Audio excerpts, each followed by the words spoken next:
la place ne se négocie pas avec l'émotion ni avec la clameur mais c'est par la loi constance ñu bëri jàpp am nañu gis ne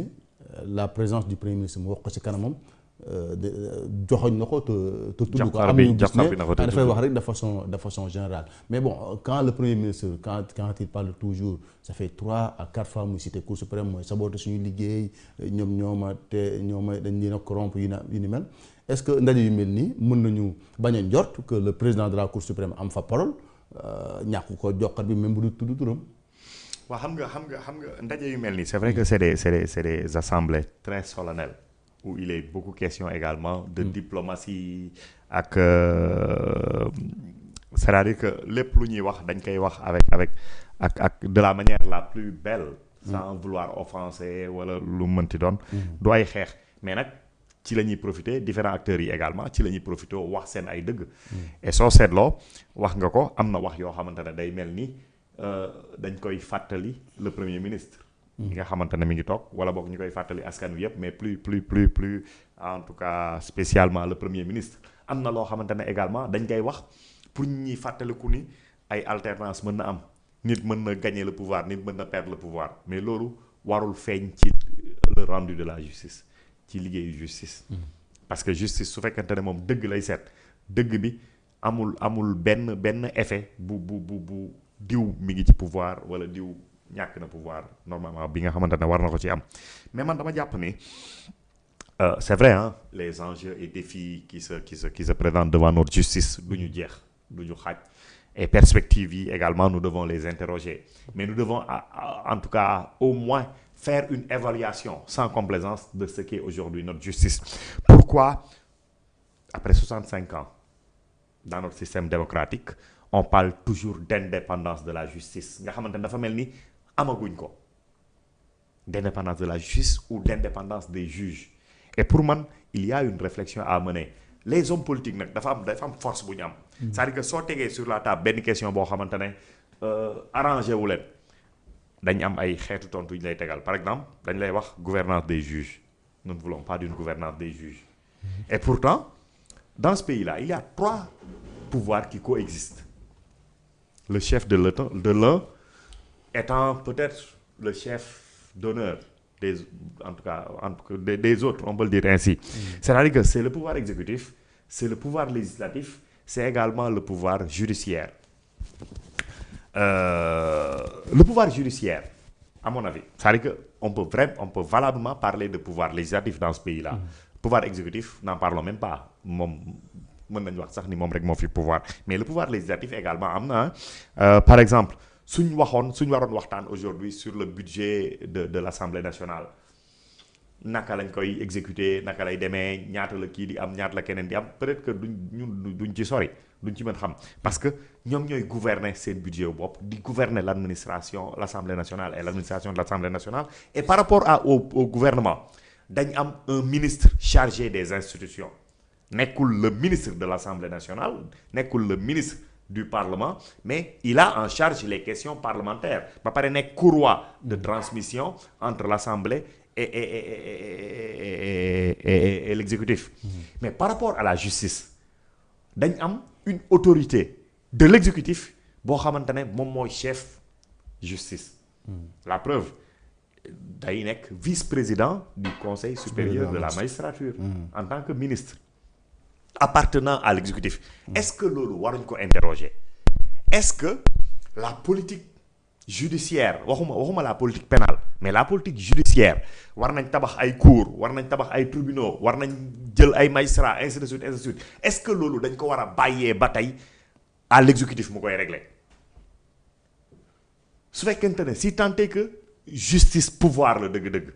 est-ce que waruñ am autonomie d'action et autonomie de gestion c'est-à-dire qu'on peut dire par exemple sur les recettes du Sénégal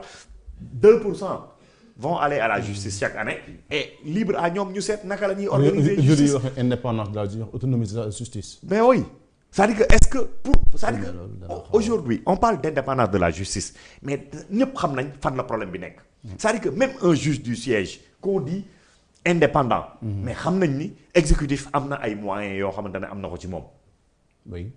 am na ay moyens yu mu am ci moom dans sa carrière même suñ ko indee fii mën nañ ko wax nécessité de service par exemple yóbbu ko au Fouta ou fi nga xamante ne bëgguñ fa dem wala yeneen yu ni mel mais même au-delà am na d'autres types de pression yoo xamante ne mën nañ ko def ci ñoom parce que ñi ngi xaar ci ñoom ñu yokk seen salaire ñi ngi xaar ci ñoom ñu jox leen ay primes ñi ngi xaar ci ñoom ñu jox leen suuf ainsi de suite ainsi de suite ainsi de suite donc est-ce que waruñ interroger dans cette quête d'indépendance de la justice parce que la rupture dëgg-dëgg serait que ñu génn tout à fait ñu mën génn en tout cas de parce que aujourd'hui correction la ñuy jéem a def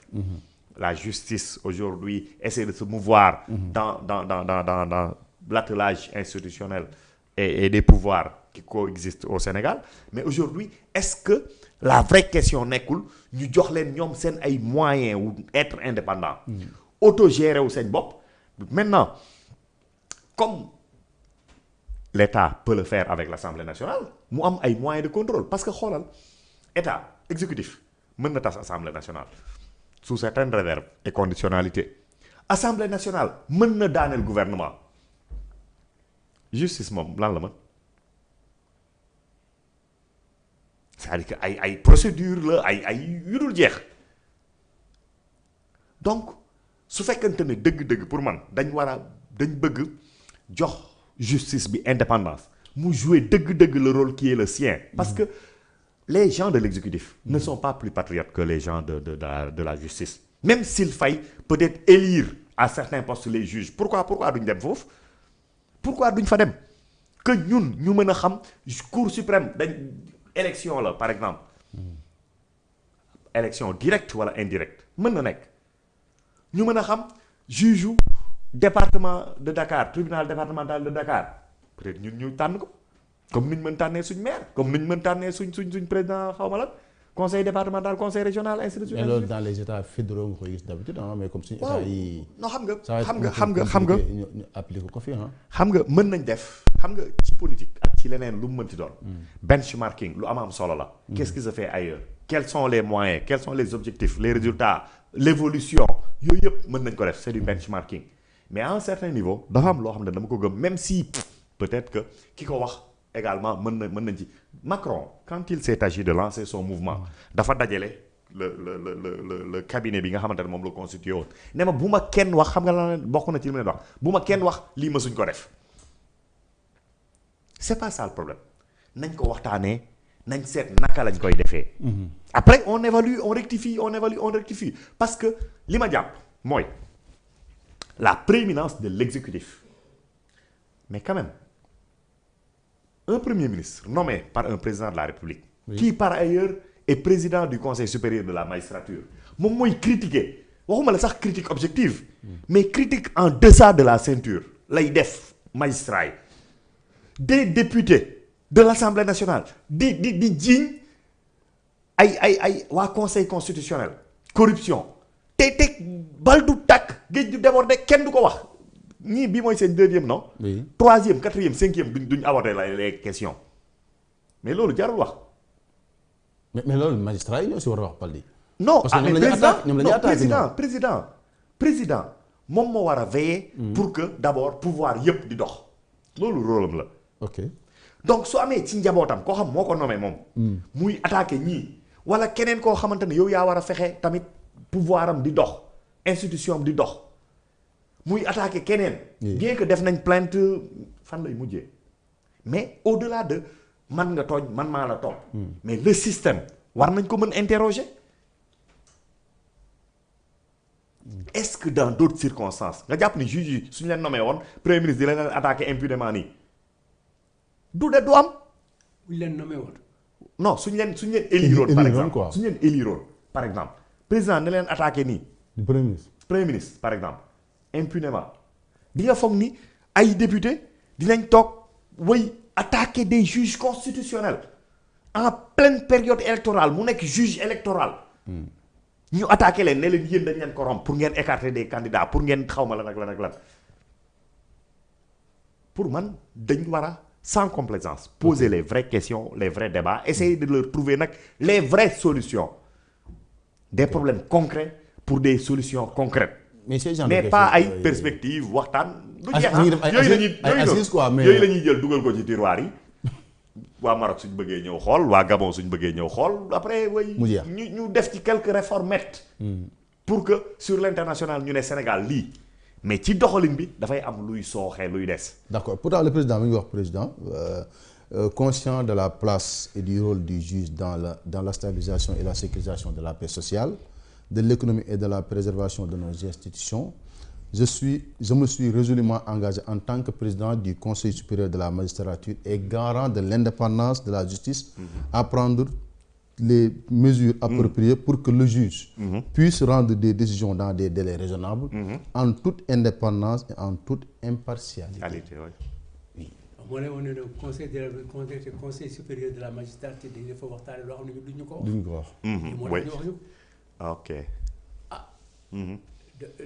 mais du discours à la nation. déedéet. nekkul conseil des ministres. mais bi mu dajeeg ñoom fii ñu